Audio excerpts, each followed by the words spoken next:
Did you know there are over 10,000 different types of apples in the world? 10,000? And yet most of us only ever eat a handful of different kinds? Yep, but apples are more than just a lunchbox snack. They've got history, folklore, and even legends tied to them. And some apples you've never heard of, like Ashmead's Kernel or Arkansas Black, they're real and they've got flavors that make supermarket apples seem boring. Apples aren't the same. They're actually grouped by how we use them. Right, you've got sweet apples for snacking, tart ones for tangy crunch, baking apples that hold up in pies, and cider apples that, let's be real, don't taste great fresh but make amazing cider. And there are dual-purpose apples like Jonah Gold or Cortland.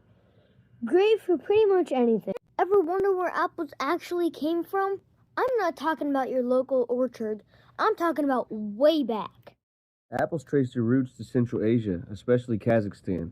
The wild ancestor, the Malus sieversii, still grows there today. They spread along the Silk Road into Europe, then eventually hopped the Atlantic to the Americas. Today, China grows the most apples, but the U.S., Poland, and Turkey are also big players.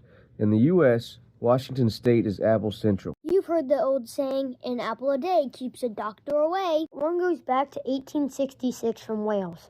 Originally, it was eat an apple on going to bed and you'll keep the doctor from earning his bread. In folklore, apples often symbolize health, wisdom, and sometimes temptation. Then there's the American legend, Johnny Appleseed.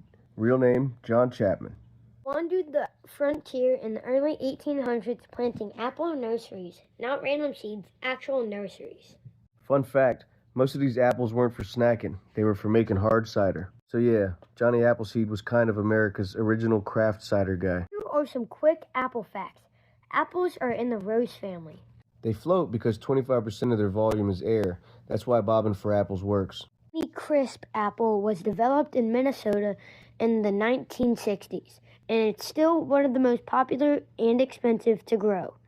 There's a super rare variety called the Black Diamond apple from Tibet. It looks deep purple, almost black. So next time you bite into an apple, remember, you're tasting history, folklore, and a fruit with 10,000 cousins. And maybe, just maybe, you're keeping the doctor away too. Thanks for watching. If you learned something new, hit that like button. And subscribe for more fun, food, and history.